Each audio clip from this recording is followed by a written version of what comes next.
everybody. Welcome to OK Talks. I'm your host, Oliver Kendall.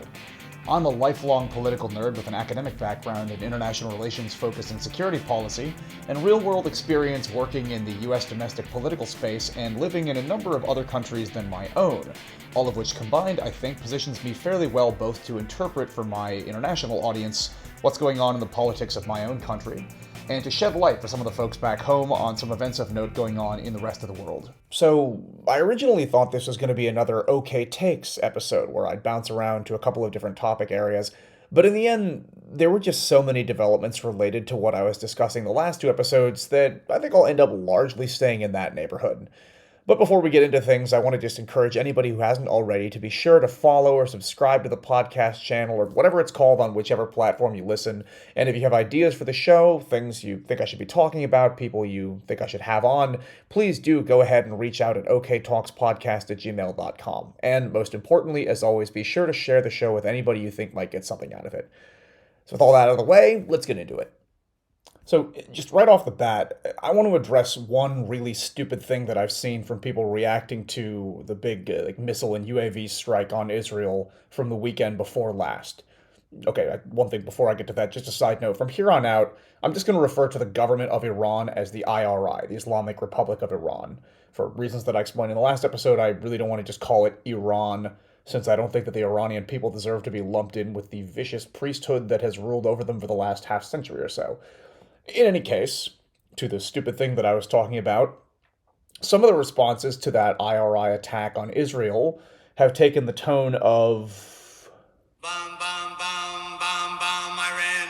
Bum, bum, bum, bum, bum, like a yeah, let's flatten Tehran kind of deal. And this is just incredibly stupid on a number of levels. First of all, strategically, a massive attack on Iranian civilians would certainly invite a response in kind. Second of all, morally, a massive attack on Iranian civilians would be wrong. And thirdly, strategically again, the Iranian population is more sympathetic to Israel and the West more broadly than is the population of possibly any other Middle Eastern country with the exception of Israel. One of the profound ironies of the modern Middle East is the fact that we have basically a number of Arab Sunni-majority countries whose populations are riddled with Islamic extremism and anti-Semitism and sexism and other things that we don't like, ruled by often problematic but at least more moderate than their populations and pro-Western governments that keep a lid on things.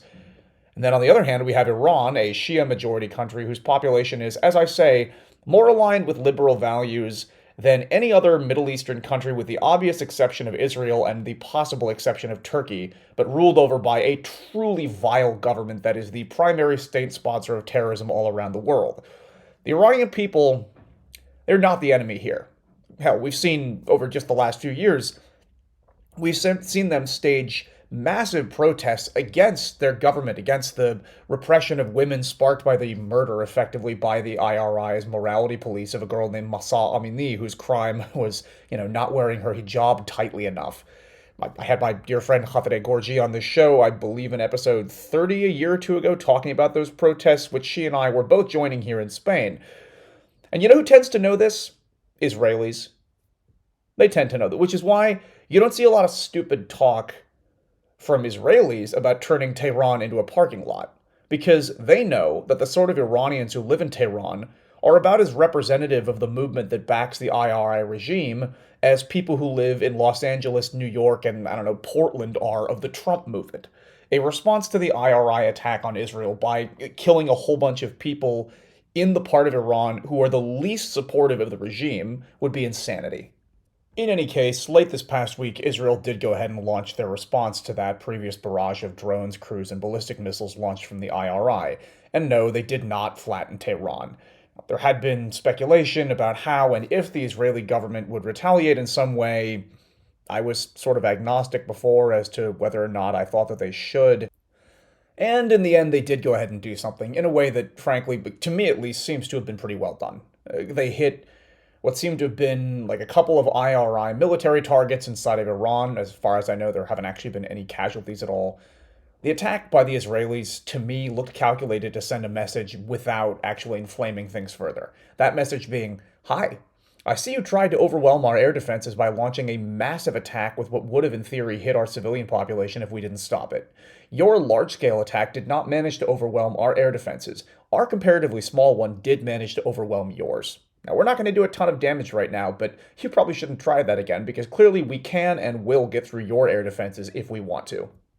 Having seen this play out, I am increasingly convinced that it was indeed the right call, and that doing nothing at all would have probably sent a message to the IRI that it can launch large-scale attacks against Israeli civilians without necessarily getting hit back, which, well, is not a lesson that the world should want them to learn. The first confirmation that this was in fact a good call, I think, actually came from the IRI's own response. So almost immediately after the attack, Western media outlets and observers of this sort of conflict on Twitter were reporting that Israel had managed to hit a fair number of targets, but the state-run media in Iran, on the other hand, was basically like, oh, nothing to see here. We shot down a couple of enemy drones and stuff, no big deal. Which clearly indicates a desire to be able to at least claim that it was nothing and thus save face without having to go to the trouble of responding. So even before seeing that official reaction from the IRI, it was interesting to watch the sort of public conversation play out around these strikes in real time. I stupidly stayed up all night on Twitter and watched the various takes come in. Now, one response that stuck with me and that I'm now going to use to spin off into a little side thing about foreign policy philosophy came from Pod Save America host and former Obama foreign policy guy Tommy Vitor, who, at the first news that the Israelis had in fact responded to the previous IRI attack, posted a hair-on-fire tweet along the lines of, "Oh my god, how dare Israel escalate this?" And I just want to say, I don't say any of what I'm about to say to attack Pod Save America. It's my favorite place to hear the words, "I think that's right, John," 10 times in the space of 45 minutes. No, in all seriousness, it is a great show and does really solid analysis, at least of domestic politics from a left-of-center perspective. But I think this tweet from Vitor sort of typifies a kind of faulty foreign policy logic that I think was a bit too pervasive in the Obama administration's approach to the world, and a logic that showed itself in arguably that administration's single largest ongoing foreign policy mistake, that is to say, the failure to successfully deter Russia. Now, this, I believe, stemmed basically from a failure to grasp that there are genuinely bad actors in the world and that those bad actors will interpret failure to respond to their provocations as a sign of weakness, which then invites more and more provocations. So, yeah, you know what? Yeah, I am going to just go down this rabbit hole for a second here. So, back in 2012, when Vladimir Putin retook the presidency of Russia, it became pretty clear pretty quickly that he was not going to play nice, despite the Obama administration's few years of relative getting along with his temporary predecessor, Putin's predecessor, Vladimir Medvedev, that is to say. So this evidence that he was not going to play nice started with a campaign by the Russian security services to harass U.S. diplomats in other places around the world, up to and including, as was reported at the time in the Washington Post, Russian operatives breaking into the house of and taking a shit on the rug of a U.S. diplomat. Apparently, our response to this coordinated harassment campaign was just to have John Kerry ask the Russians to stop. I don't know, maybe pay for the dry cleaning or something. So then it escalated from that to Russian military assets buzzing NATO positions. We basically just took this, as far as I know. The Obama administration then failed to enforce its own red line around chemical weapons in Syria when it came to the Russians' puppet regime, Bashar al-Assad. They did not do what every serious foreign policy expert said they should do by putting a no-fly zone in place in Syria, which itself paved the way for more aggressive Russian involvement in that war. Then the Obama administration refused to send any sort of lethal aid to the Ukrainians when the Russians basically just bit off a piece of that country in 2014 in Crimea and other parts of eastern Ukraine. And then when the Russians launched a coordinated campaign to put a fully compromised asset in the Oval Office, as far as I'm aware anyway, our response was basically nothing. We released a statement during, which got swamped by news of the Trump Access Hollywood tape about grabbing women. And then after that campaign, had succeeded in Trump winning the election, we put a few sanctions in place, expelled a couple of, obviously known Russian intelligence officers. That's it. That's it. And I don't say any of this to say that I don't like President Obama or didn't think he did a good job overall as president. I do, and I think he did. But this, let's not respond to provocations because it might lead to escalation thinking, unfortunately, is often a trap. One that that administration, at least, fell into way too often. And we need to identify it and, when necessary, debunk it to avoid continuing to fall into it because it often just does not work. In Putin's case specifically, well, his entire approach to foreign policy is clearly driven by the old Lenin adage, advance with your bayonets. If you encounter mush, continue. If you encounter steel, stop. And the same really does appear, at least, to apply to the Islamic Republic regime in Iran. Under the cover of its proxies, the IRI has managed to build up malign influence all across the Middle East and plainly interprets the appearance of weakness as an opportunity to push further. But, lo and behold, if you hit back, as the Israelis did this week, well, sometimes at least, the IRI will back down. That's not to say that the correct response to every single provocation is always to go in guns a-blazing, but on the other hand, nor is it to never respond. Bullies who face no consequences for taking your lunch money will continue to take your lunch money. Speaking of bullies, and unfortunately, yeah, I think that is an accurate transition considering some of the behavior that I'm about to talk about here. The anti-Israel protests that have been happening in the US reached a real fever pitch of obnoxiousness this last week. And before I start talking about this, I want to just reiterate something that I've been driving at over the last couple of episodes.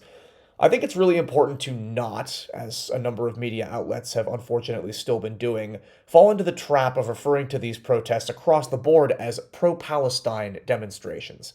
As you'll see from the various examples that I lay out over the next couple of minutes, a lot of the focus has, well, putting it mildly, drifted rather beyond the goal of peace and the achievement of a two-state solution, which, for the record, is the only way that a Palestinian state ever stands any chance of coming into existence, and failure to recognize that fact will only get more people killed.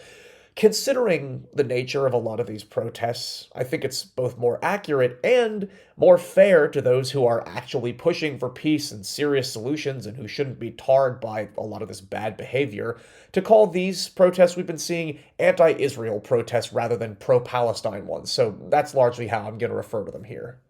I'm sure there are plenty of people among those out protesting right now who are just there to support a lasting peace and a two-state solution. I'm sure there are some of those. Frankly, I'm sure that I know some of those. And for the record, everything I say over the next couple of minutes is not directed at people like that.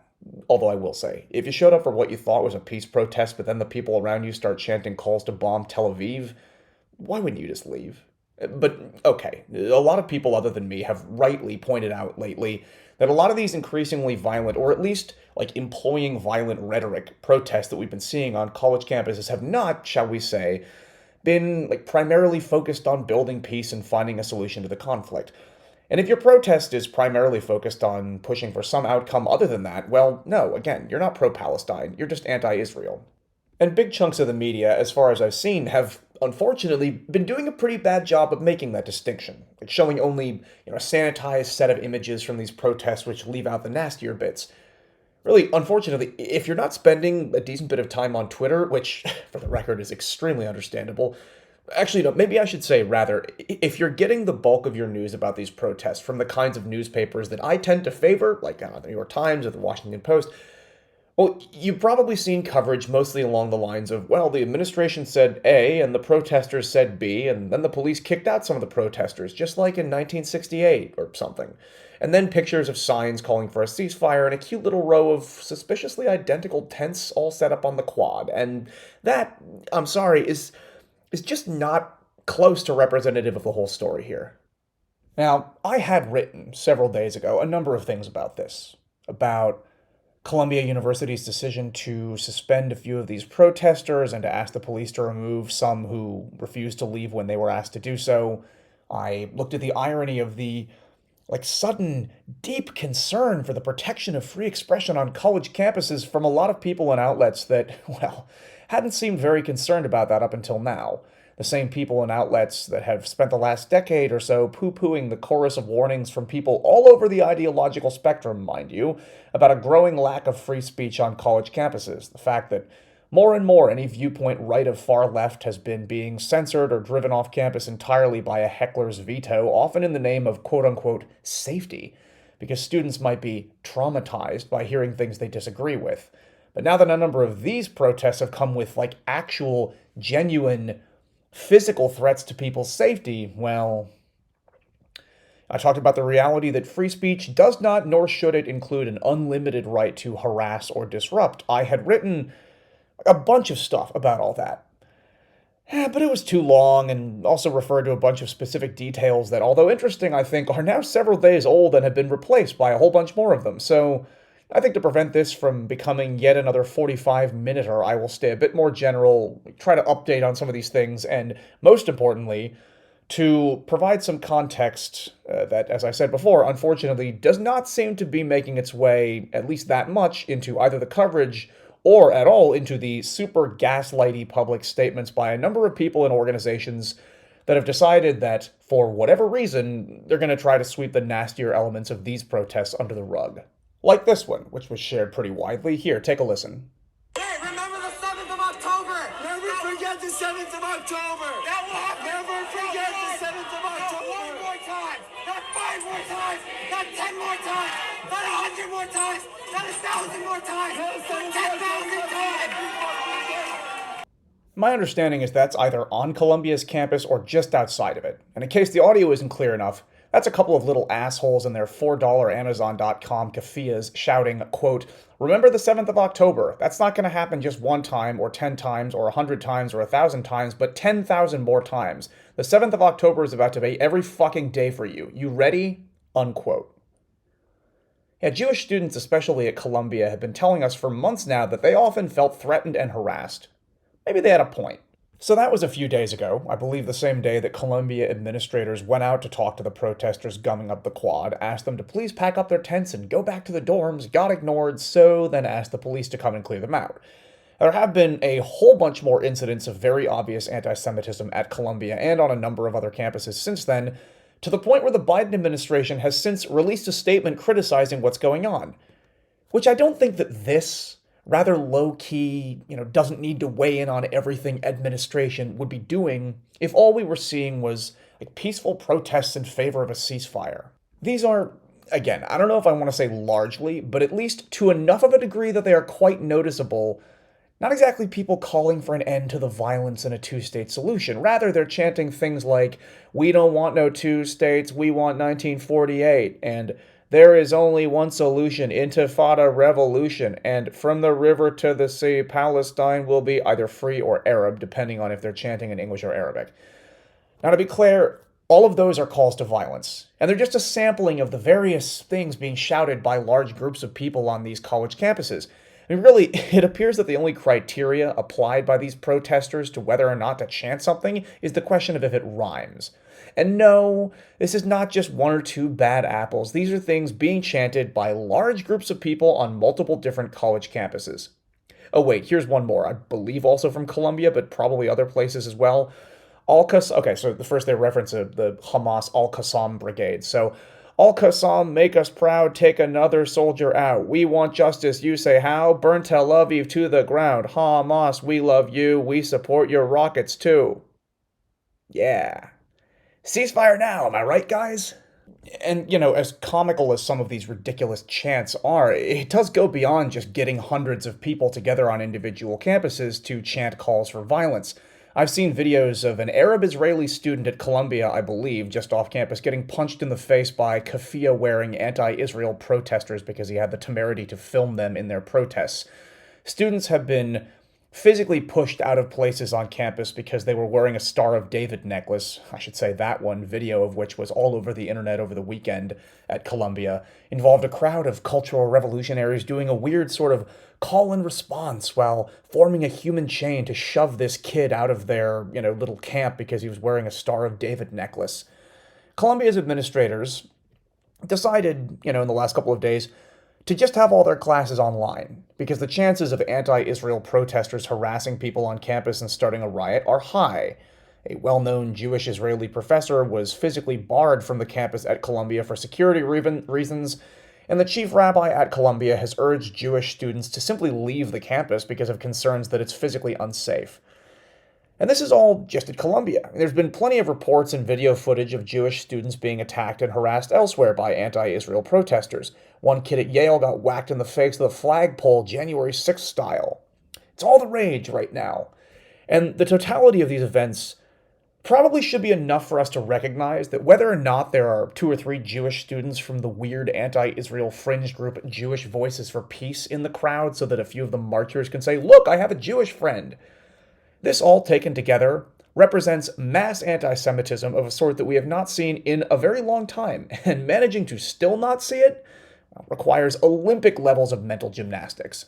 Now, anybody who listens to OK Talks regularly enough to have heard me talk about this issue at all before now knows that I am horrified by the situation in Gaza and disagree with a number of the decisions that have been made by the Israelis in terms of how to prosecute that war against Hamas.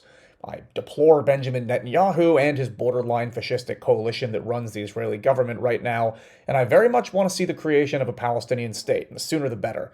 And if you haven't heard me talk about all that and want to hear me do it some more, well, go listen to episode 63. But neither the situation in Gaza nor how much Benjamin Netanyahu sucks in any way justify attempts to delegitimize the very existence of the Jewish state or attacks on Jewish people more broadly. For those of us who are left of center, progressives, liberals, whatever word we want to use, it really shouldn't be that hard to deplore the humanitarian nightmare in Gaza without ourselves engaging in anti-Semitism or aligning with or running cover for people who, if we're honest with ourselves, pretty obviously are. I mean, we were all outraged at the anti-Semitism on display just a couple years ago, back in 2018 at the Charlottesville Unite the Right rally. You know, the tiki torch wielding Nazi Palooza thingy. Not to mention Trump's very fine people on both sides, okay? Response to it. That righteous outrage, well, it's gonna look pretty fucking hypocritical in retrospect if we can't find it in ourselves to also condemn this shit.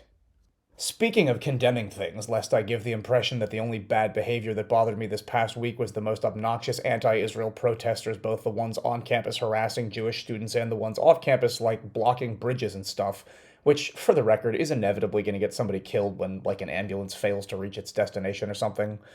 Well, in any case, far-right Republican Senator Tom Cotton of Arkansas took exactly the wrong position on the protest this past week when he came out multiple times straight up calling for bystanders to not bother getting the police involved, but rather just take matters into their own hands. He made a bunch of obviously not actually kidding jokes about wet protesters, suggesting that people should effectively murder demonstrators on the Golden Gate Bridge by throwing them over the side, among a bunch of other things. This is gross. I really don't, by instinct, have a ton of sympathy for people blocking a bridge when it's literally the only way to get across, even if I don't find a lot of the people doing so to be at best moral hypocrites. But, no. No violence. No encouraging violence. Especially elected leaders. I mean, Tom Cotton, he went to Harvard Law School. He served in the military. Does this man not feel any responsibility to set a better example? I mean, does he not remember what happens these days when political leaders encourage people to get violent, especially in his party? I mean, I'm pretty sure that he was in the Capitol on January 6th. Doesn't end well. And it would also, it has to be said, not end well for anyone dumb enough to actually take Senator Cotton up on his stupid advice. Because civilians in America don't actually get to assault people even if they're blocking traffic or in some other way being incredibly obnoxious. We have a lot of freedoms in the US. The freedom to toss people off bridges or rip their hands off something they glued themselves to is not among them. One final thought related to the whole broader theme of the way in which people might choose to protest. And I can't believe I have to say this, but we've got to stop incentivizing people to light themselves on fire. So in December this past year, someone set themselves on fire outside the Israeli consulate in Atlanta, and more recently, a U.S. airman named Aaron Bushnell lit himself on fire outside the Israeli embassy in D.C. He'd started posting stuff about genocide and settler colonialism and a whole bunch of the other often incorrectly used faux intellectual buzzwords popular among the hardcore anti-Israel crowd. But after his act of extreme protest, as he put it in advance, a lot of people, rather than encouraging those considering suicide to seek help, instead hold this person up as an example of, a hero whose actions to aspire to. But Aaron Bushnell wasn't a hero, he was a victim. If you note my use of the past tense, tragically, he was pretty obviously the victim of a tidal wave of misinformation that drove him to a place of such extreme anguish and frustration that he lit himself on fire and died what I can only assume was a horrible death.